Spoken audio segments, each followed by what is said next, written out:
बचपन से हमें अक्सर एक बात सिखाई जाती है कि जी तोड़ मेहनत करो, पसीना बहाओ और पैसा खुद ब खुद आ जाएगा, है ना। लेकिन अगर हम अपने आसपास देखें तो एक बहुत ही अजीब सा विरोधाभास नजर आता है। असलियत में जो लोग सबसे ज्यादा शारीरिक मेहनत करते हैं वो अक्सर आर्थिक रूप से सबसे ज्यादा संघर्ष करते हैं। आज की इस चर्चा में हम इसी पहेली को सुलझाने वाले हैं। हम सीधे प्राचीन भारत के महान अर्थशास्त्री आचार्य चाणक्य के उन गहरे रहस्यों की बात करेंगे जो बताते हैं कि असली दौलत बनती कैसे है और उससे भी जरूरी उसे बचाया कैसे जाता है। आचार्य चाणक्य और चंद्रगुप्त का वो ऐतिहासिक संवाद याद है? चाणक्य ने बहुत ही साफ शब्दों में कहा था कि एक राजा कभी खुद पसीना नहीं बहाता और न ही कोई बड़ा व्यापारी खुद मजदूरी करता है। दौलत उनके पास नहीं आती जो बस दिन रात खट्टे रहते हैं। दौलत उनके पास जाती है जिन्हें पता होता है कि दूसरों की मेहनत और अपनी दिमागी ताकत का सही इस्तेमाल कैसे करना है। शारीरिक मेहनत से हमारी बुनियादी ज़रूरतें तो पूरी हो सकती हैं, लेकिन सच कहें तो ये असीमित संपत्ति का रास्ता कभी नहीं खोल सकती। तो आज हम इन 4 अहम बातों पर गौर करेंगे। पहला, शारीरिक ताकत पर दिमागी ताकत की जीत। दूसरा, धन बनाने के नियम। तीसरा, पैसा उधार देने का खतरा। और चौथा, अपनी दौलत की रक्षा करने के असरदार तरीके। चलिए आगे बढ़ते हैं। पहला भाग, मांसपेशियों पर दिमाग की जीत। जरा सोचिए, अगर आज दुनिया का सारा पैसा इकट्ठा करके सब में बराबर बराबर बांट दिया जाए तो क्या होगा? चाणक्य के नजरिए से देखें तो कुछ ही सालों में हालात बिल्कुल आज जैसे हो जाएंगे। गरीब फिर से गरीब हो जाएंगे और अमीर फिर से अमीर। क्यों? क्योंकि दौलत किसी बैंक बैलेंस का नहीं बल्कि इंसान की बुद्धि का नतीजा होती है। तो चलिए इसकी गहराई में उतरते हैं। शारीरिक मेहनत और दिमागी मेहनत के बीच का फर्क एकदम साफ है। शारीरिक मेहनत की हमेशा एक लिमिट होती है। कोई इंसान दिन भर में कितनी बार हथौड़ा चला लेगा, एक सीमा तो आएगी ही। इसीलिए शारीरिक श्रम अक्सर सिर्फ बुनियादी जरूरतों तक सिमट कर रह जाता है। लेकिन दिमागी ताकत, उसकी कोई सीमा नहीं है। दिमागी मेहनत करने वाले लोग सिर्फ अपना समय नहीं बेचते, वो ऐसे सिस्टम बनाते हैं जो दौलत को कंट्रोल करते हैं। ये एक बहुत बड़ा अंतर है। दूसरा भाग, धन निर्माण के नियम। दिमागी ताकत की अहमियत समझने के बाद अब बात करते हैं चाणक्य के उन 5 अचूक नियमों की जो अपार धन और आजादी दिला सकते हैं। और ध्यान रहे, ये कोई रातों रात अमीर बनने की स्कीम नहीं है, ये पूरी की पूरी एक जीवन शैली है। ये रहे वो 5 नियम। पहला, अपनी बुद्धि पर निवेश करना, यानी उम्र भर सीखते रहना। दूसरा, छिपे हुए मौकों को पहचानना। देखिए, अवसर कभी भी दरवाजा खटखटा कर नहीं आते, वो अक्सर किसी बड़ी मुसीबत, किसी ताने या बस एक आम सी बातचीत के भेष में छुपे होते हैं। दौलत हमेशा उन्हीं रास्तों पर चलती है जो इन मौकों को पकड़ने से बनते हैं। तीसरा नियम बहुत ही खास है। समय की कीमत पैसे से कहीं ज्यादा है। डूबा हुआ पैसा वापस कमाया जा सकता है, लेकिन जो वक्त एक बार हाथ से निकल गया वो हमेशा के लिए चला गया। दुनिया के सबसे अमीर लोगों का सबसे बड़ा हथियार उनका समय ही होता है। दौलत सिर्फ उसी के पास टिकती है जो कड़े अनुशासन के साथ अपने वक्त की हिफाजत करता है और ये साबित करता है कि वो अमीर बनने के लायक है। अब इस स्लाइड में जो बात सच में दिलचस्प है वो ये है कि पैसा कमाना उतना मुश्किल नहीं है जितना उसे अपने पास टिकाए रखना। पानी बरसने से पहले बर्तन का तैयार होना बहुत जरूरी है। अगर दौलत आने से पहले आत्मनियंत्रण और सही आदतों का मजबूत बांध नहीं बनाया गया तो धन की नदी बह जाती है। इसी वजह से लॉटरी जीतने वाले लोग अक्सर कुछ ही सालों में कंगाल हो जाते हैं।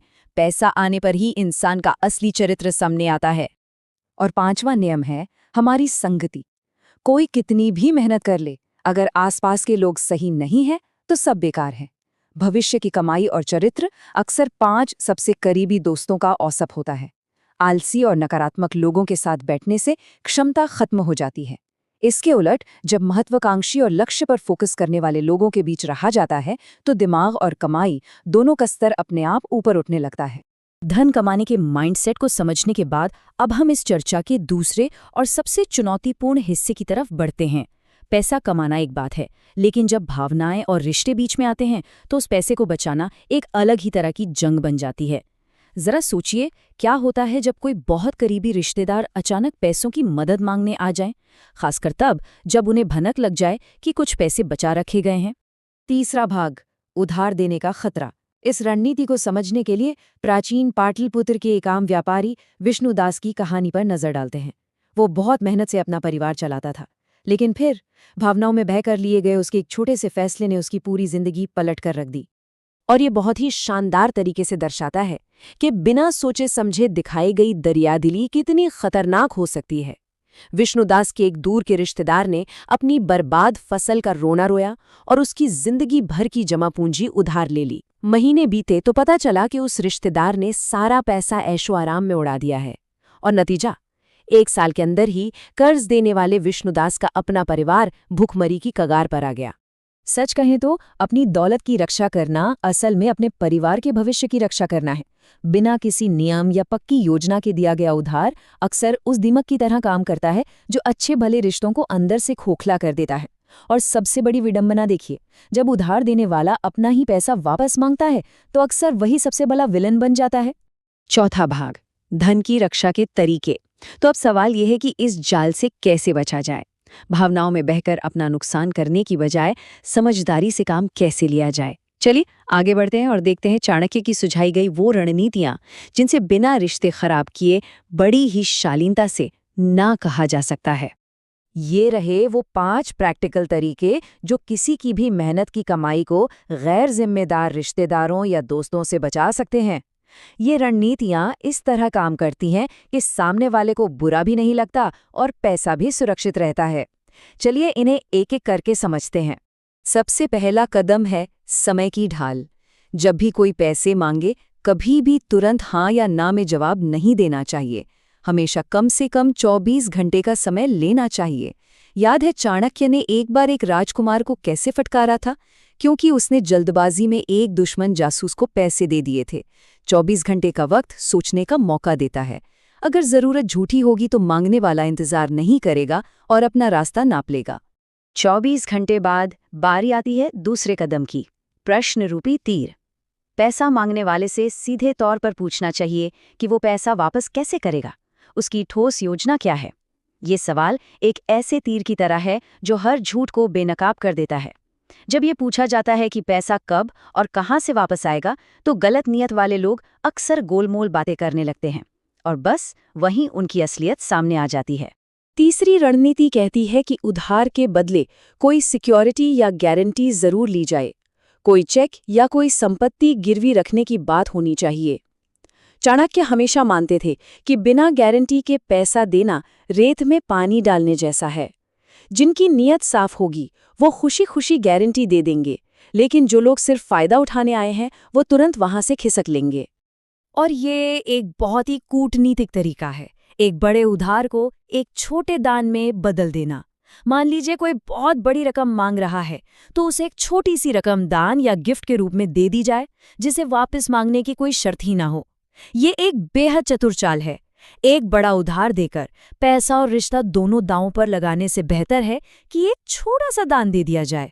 इससे पैसा भी बच जाता है, सामने वाले का सम्मान भी रह जाता है और वो भविष्य में दोबारा कोई बड़ी डिमांड लेकर नहीं आता।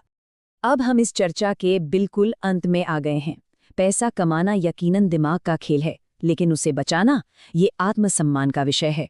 एक सवाल जो सोचने पर मजबूर कर देता है, अगर किसी को पैसा उधार ना देने पर वो रिश्ता ही टूट जाता है, तो क्या वो रिश्ता कभी सच्चा था या वो सिर्फ पैसों के स्वार्थ पर टिका था? ना कहना सीखना और अपनी दौलत की रक्षा करना कोई स्वार्थ नहीं है, ये खुद के और अपने परिवार के भविष्य के प्रति हमारी सबसे बड़ी जिम्मेदारी है।